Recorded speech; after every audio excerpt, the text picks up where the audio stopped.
Hello, everyone. I'm Adib from Techfugees, and today we are talking about social inclusion for refugees. And I will happy to have with us Neri. She is the co-founder of Voice of Venezuela, and she are in Colombia now. Mary, I will give you the mic to told us more about Voice of Venezuela. Thank you, Adib. I'm very happy to be here and share with you guys a little bit of the work that we do. I think I'm going to start my presentation to talk about Voices of Venezuela. So what is Voices of Venezuela? Basically, Voices of Venezuela was born out of my own experience as a refugee in Colombia. What was those challenges that I had as a refugee there? So I started to, one of the things that I saw is that access to services and routes of attention for migrants was something that was very not clear. And we were coming to a new country where we didn't understand very well the context and how things work. So I thought about making these communication solutions that integrated Venezuelan and migrants across the Americas. And I decided to start in Colombia because it was the country I was in at the time. So for this, we built different things that kind of fit into each other: a helpline, media alliance, capacity building with technology, and data and monitoring. So what was going on with Venezuelan migration? Venezuelan migration is the second largest migration right now. It has 6 million displaced people across the Americas, and the problem that we were trying to tackle, or the issue, was that 95% of Venezuelan migrants in Colombia had barriers accessing information and accessing to internet. So if I wanted to communicate with them, I needed to really understand the context of where are they? How do they move? How can I locate them? What kind of platforms do they use to communicate each other? More importantly, what kind of platform, or where are they looking for the information that they need to integrate in their host communities properly? So in that case, I started looking at what were these barriers into services and informations that were offered by organizations, and that it was reducing the numbers of migrants that were benefiting from existing information and viable solutions that were there. Because initially we find out that there was a lot of programs that were designed to help them in many ways, but they didn't know where they were. And the context that I saw is that many of them were designed to be in online spaces that really migrants didn't, or refugees didn't have access. Let's say a web page was not working for them because they didn't have data or a computer or a cell phone to access to it. So in that case, our main ally for this was Facebook and WhatsApp, which they come from free data in most of the cell phone plans that are in Colombia. So what were the things that I found? Many of them didn't have computers. Many of them they have low digital literacy. We come from a country where internet is really not that great. So we didn't rely on internet for finding information. And that was the case when we were moving to Colombia. We didn't have that digital skills that were needed. Low data for web downloads. They didn't understand the legal language that was used in Colombia. Between Colombia and Venezuela, there was a lot of variation on the legal terms, and it was like a completely foreign language for us. We were not familiar with democracy. I am 35 years old. I don't know what is, I didn't experience what was living in democracy until I left my country. So I really didn't know how things or how things should work properly under a democracy context. Many people also were afraid to ask questions because their migration status was irregular. Here I want to do this quotation that we don't speak about illegal people, we speak about irregular migration status, because really entering a country without the permission, without the right paperwork doesn't mean that you are committing a crime, at least not in the legal Colombian context. Here, you just irregular. And we were trying to help them in this regularization path from the migrational status. And many of them, but this is something that puzzled me for a while. Many, most of them didn't know how to use an email. Many people didn't know how to use an email. They know how to communicate through Facebook, but they didn't know that they have to have an email to have Facebook. So that's one of the things that we were like kind of tackling, to direct migrants to NGOs and institutions.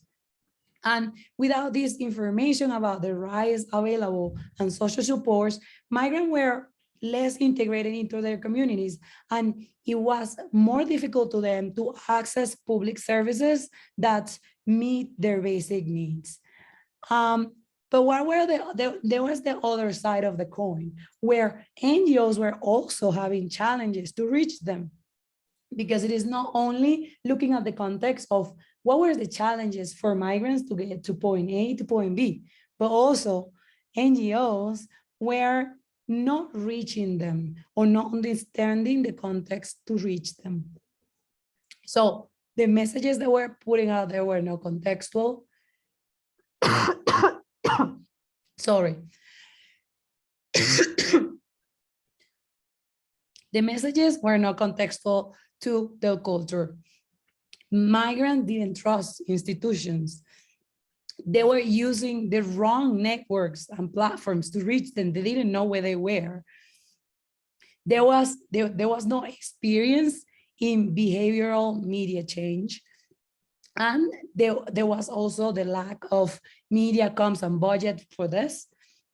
And there was a history of institutional discrimination. There were officers that were not educated on how to properly attend this population of immigrants that was very large.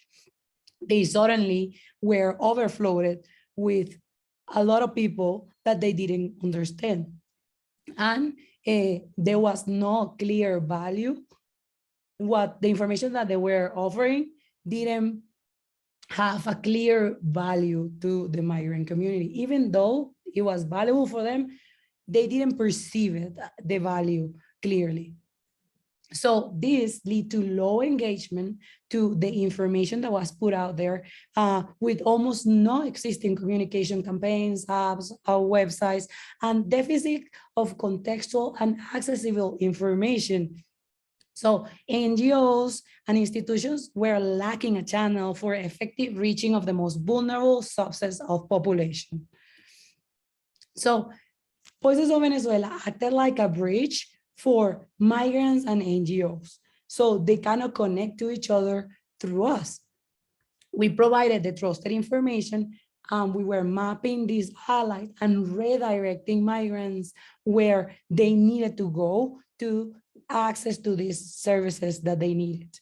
And we were able to map out wonderful initiatives that were working locally. Because one of the things that we wanted to do is that we didn't want to create more initiatives. We didn't want to create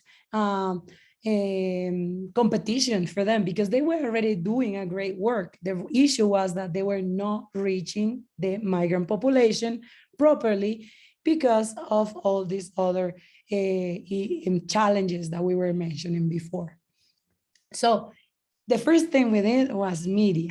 That was like our first, resource. What do I need to do for the migrant community to listen to me? So we combine an online and offline strategy that improve the service outtakes and reduce societal friction. So it was a lot of friction between the migrants and the offices that were offering services, because they didn't know how to talk to each other and they did not kind of trust each other. So we kind of work on that a little bit with media and how this reflect, at least on Facebook comments. Voices of Venezuela went from a small initiative in very little time to be the main platform where the conversations about migration happens. And we are talking about that Voices of Venezuela is a platform that has 54.2% of the conversation that are happening on Facebook. And this is more than our leading peers organizations combined. And you can see some of the examples here. So we were taking people that were talking on our platform and redirecting them to other organizations where they have the services that they need. So, and we focus on social innovation to build trust and engagement with the community. Everything that we were offering to them was something valuable in a language that they could understand, in the context that they live day to day. So they feel like our platform is a platform where they can talk about everything. And even though if they don't agree with our point of views, they know that they're going to be respected. They know that they're going to be heard. And they know that each one of their questions are going to be taken seriously and are going to be answered promptly. So this is some of the messages that we kind of receive from people that we have helped. And when we pull over 1,000 of our users, they said that they rate the information that we will give them higher than the news, that government institutions or other NGOs, and that they trusted more. And you're going to see an example of this trust a little bit ahead, which is this one. When the PPT, which is an historical move from the Colombian government, happened, the EPTV is a massive migration regularization for 2 million Venezuelan migrants and refugees in Colombia. They were absorbing this a gigantic amount of people at once since last year. So once the law came out, the president made a live video in the morning. People were like asking us to do a live to explain the law that day, the same day. And we decided to do an on-program, not publicity live event to explain word by word what was on the law, and what did they needed to do to regularize their migration status through this new law.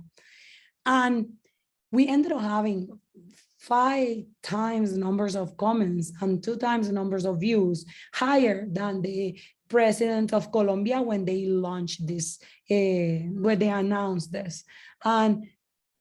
But for months, the conversation was like super crazy about this. We were helping to encounter misinformation, to avoid people getting scammed through the process. This was a very big move. This is a historical move. Very few countries have absorbed so many migrants at once, or so many refugees at once. And we wanted to support and help as much as we can. So people went through this process in the easiest way possible. So for this, we kind of created a helpline, a WhatsApp helpline, to connect all the education that we were creating on an online space that felt safe and private for them, to make all the questions that they need, to report every issue that they were encountering.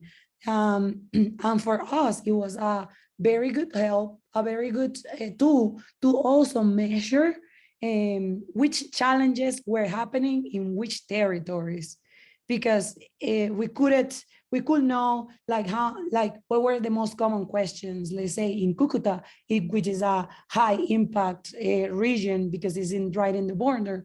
Like what was the most common questions there? What were the areas where they were having more problems? And putting the information on a WhatsApp helpline also help to to condensate and have one space that they can always access and come back and forth. We went also from having almost no people here to have 25,000 people like right away. It was insane. So there is a QR code for anyone who wants to try it. It's in Spanish and he's working 24/7. And we connect this with online events where people could ask any questions so they feel heard. And this really scaled the magnitude of the information that we were providing. So we reached over 3 million people from migrants and host communities, because we have also people from the host communities asking us about these processes because they quite didn't understand them very well because of the legal terms. So we welcome everyone at the end of the day, not only Venezuelan refugees. We have almost 1 million direct messages and comments exchanged in the time period that we have. And we still have ongoing conversation that is constantly updated to picture the challenges that the communities are having right now. So it is very easy for us with these tools to know, to adapt to the most common questions. Because if I have 1,000 people asking me for gender-based violence routes on Los Patios, that's an indicative for me that I need to integrate that on the bot so people can access it quickly. And we started working with increasing institutional trust and their capacity to communicate with Venezuelan refugees, because we are only one organization and we need each one of them to know how to find them, how to communicate with them, because it is very important that the discourse that we are giving them is the same and that we act as a block. So by integrating communication with others, we increase their communication capacity and cohesion for stakeholders as a whole. So some of the ways that we ally with them to increase their capacity was like with government institutions. We wanted to increase their communication capacity by collecting and disseminating information of what they were doing, improving the trust by humanizing and improving their communication.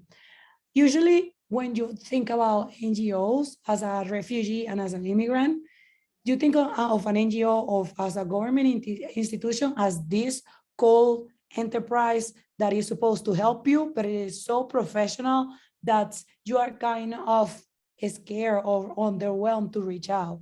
So what we did was that we did an approachment where they come talk to us, and you see that the people that work there is people that care about the issues that are there, and that the institutions are also very human, are led by other people that are very sympathetic to what is going on. And then we can create an immediate connection, and all this cold image that we have from the institutions that we don't know is it disappears from the imaginarium. So we do work with government institutions, NGOs, CSOs, and different community groups to help them in different areas, especially in communication, and help disseminate what work are they doing locally. So, and this looks like this. This is a live event where we have the Ministry of Education, the Office of Borders and Migration Colombia, and we were talking about education opportunities for migrants and how to get your bachelor's diploma, many things we were talking here. But it was, even though I was leading the conversation, it was not me who was answering the questions, it was them. So they have this direct reach to the community. And we also, and lastly, but more importantly, we work with tech data and monitoring, because any of this that we have talked previously wouldn't work if we didn't have the tech to support it, the data to know what was going on, and the monitoring that help us to kind of see through time, well, how what is changing and what is not, what is required, what is needed, because we need valuable feedback for improving responses across the humanitarian sector. Without this feedback, we're just working alone, thinking on something that might not be true. So we did a media impact monitoring platform along with Harvard Computer Society, which is designed for civil society organizations and low resources institutions, because monitoring social media online is very expensive, and many of them, and if they want to start understanding how to communicate better, they need to understand how to measure their communication, how are they doing, what the results are they doing. So we wanted to offer these tools for the allies that were working with us. So one of the things is that it can be used to identify high impact local organizations by distinct humanitarian focus. We can benchmark across humanitarian sectors by type of organization, humanitarian focus, location, focus populations, and more. Because what we have built here, even though it is for refugees, is from refugees by refugees, it could work with other vulnerable populations. We have built this in a way that it doesn't matter your focus. You can use our methodology for other vulnerable groups. And that was my goal since the beginning. We want to measure, track online for media actions and more against valuable impact indicators, and prioritize and standardize meaningful measurements, because measurements on social media are always changing and are sometimes they could seem very difficult to understand, but the numbers are there talking to you and they can tell you many things. So what is the Migration Response Help and Information Manager? With Omdegna, we started building or grading our chatbot principle mainly with AI for scalable assistance and humanitarian data. Monitoring, we are working on an AI-powered feedback system that uses data with demographics, locations, intents, service for helplines and social media to monitor changing needs, gaps in services and accessibility. And we are trying to do this to be as close on real time as possible, because when you have a vulnerable group that could be fall into alternative dangerous economies or in networks of human trafficking, you need to know your numbers and act accordingly very quickly. We are working on a public observatory, so the analysis, all this analysis of data that we're doing is available for our stakeholders and journalists in both quantitative and qualitative data online for free. And we are also working on an alert system that will provide timely information for crisis management for the migrant community. especially in the routes where are mainly controlled by human trafficking networks. What are we looking for right now? We are looking for technical expertise and researchers for further development to quantify impact for our work. And we are looking for NGOs, tech partners to help expand Voices of Venezuela as an integration alliance across the Americas. And especially now that we are looking that we have a big movement of people, not only from Venezuela, but from Central America that are migrating to the US, and they are taking these very dangerous routes because the possibilities of dangers are worth for them more than a lifetime of scarcity. So we are also looking for general funding for cloud and software overhead and key technical and administrative staff. We are looking to expand because we have a lot of work to do still. And we are always thinking on how can we magnify what we do with every little tool that we can get. Thank you. Thank you, Nairi, and you are doing an amazing job in short period of time. And actually, I get few questions. I will happy to start Q&A. And if you can give us this option. I will start from the first question. How do you measure your impact? Well, we measure our impact in many different ways. We rely in a lot of metrics from Facebook, WhatsApp, but we also like to pull people. One of the wonderful things that has our project is that every person we help, they get back to us because they trust us. They feel like if we help them, they come back to any of our messaging platforms and provide feedback. They say, hey, this worked for me. Hey, this program was no longer working, or they didn't accept me for this. So we take all this information and create like databases that where we can check how people are doing on their process. So one curious number is that we were able to measure by pulling people that most of our users were women that were leading the decisions in their households. And they were helping between 10 to 15 other people average that didn't have connectivity to access our resources. So offline, they were sharing our information and educating other people that might not have a cell phone or a computer to access to our tools. Thank you for the information. And the other question, how do you intend to make sure the info always remained up? Sorry, can you repeat? How do you intend to make sure the info always remain updated? Okay. One of the things with the information is that we have built amazing alliances with government institutions that are creating new laws, that are creating new things. Sorry. And yeah, and we are, so we received the information very quickly, and we very quickly put it out there.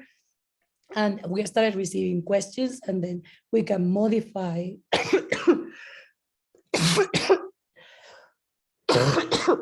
Sorry. Bless you. Yeah, just give me a minute. Yeah. Can you, bless you, and can you repeat what you told us? Yes. We have been able to create amazing alliances with government institutions that are creating these new laws that are creating these new pathways of integration. So we can receive information very quickly and very quickly put it out there. We have learned that the sooner we transform the information and we put it out there outline, the better we can prevent encounters with misinformation. We can prevent people falling into networks of human trafficking. And we also help them to verify that the information that they get from other sources are correct. So, and how does this look like? It looks like if I receive the information in the morning, I just have like a time frame of maybe 2 or 3 hours to create something and putting out there. We really work very quickly creating content because the content that we put out there helps people to prevent very dangerous situations in their lives.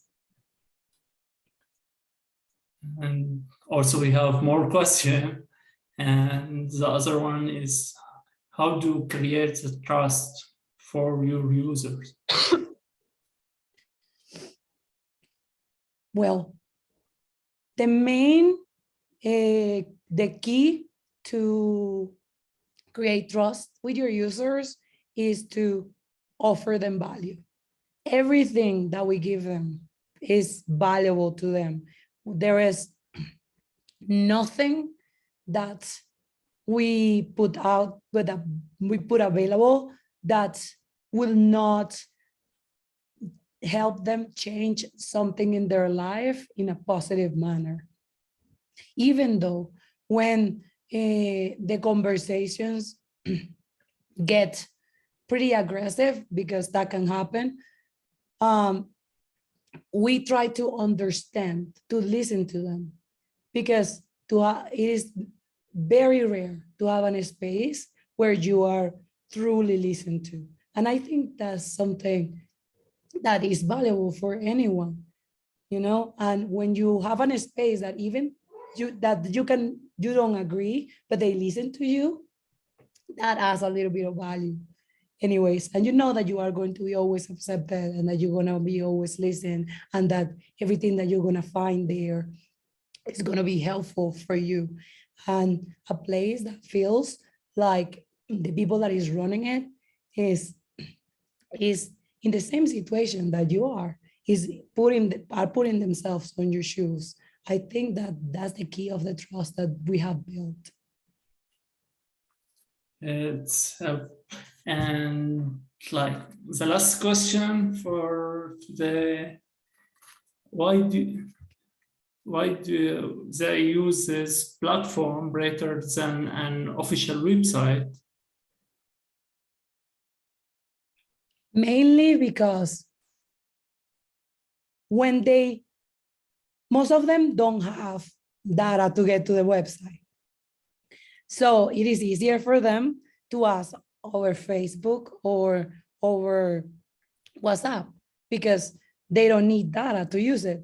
As long as they have a chip and he has a little bit of money, they can talk to us as much as they want, and you will not take from their data. The other reason is that most of them don't know where to look for outside of, because things have different names, work differently, so they don't really get the entire context. And the third reason is that when they get to the sites, they have the chance to get to the sites, the language that it is used is really not familiar to them, and they end up not understanding what do they need to do, especially when we are talking about filling out requirements, to understanding the paperwork that they need to do. How long does the process take? We have find out that once you set up the expectations, the real expectations of processes, they continue, even though they might be long process. let's say for validating your college education is a very long process for for a refugee to do, because at the end of the day you need to make money, right? And so we can tell them, you know, if you have a career like you are a nurse, you need to know that that's a regulated career here, and it's going to take you between 1 year to 3 years to get your paperwork so you can work on that field. And then people, when you set that expectation, people can make a choice of going through the process and having a plan B to sustain themselves while that process is going through, or say, you know what, I want to do something else. And then we can have a different conversation of what they can do. What is it available for them? Do you want to open a business? This is the process to open a business here. Do you want to look for opportunities of education? These are the opportunities of education that you can have. So when you set up the expectations, people can have real life plans for their particular situation. And that's how we act. Mary, I'll say thank you for all this information and for this hard work you and your team doing.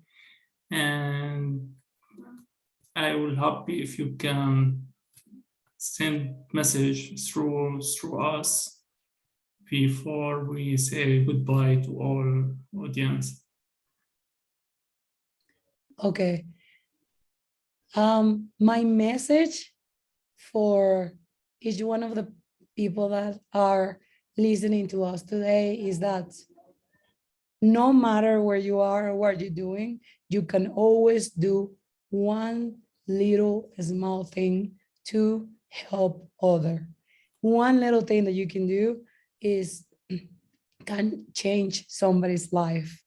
So never underestimate the power within yourself to do things, and never be discouraged about how difficult situations can be, because we are here today and tomorrow is another day for new possibilities for everyone. And you can take that from a person that have lived the worst situations that you can ever encounter, but is looking at you today with a smile on her face, trying to help others.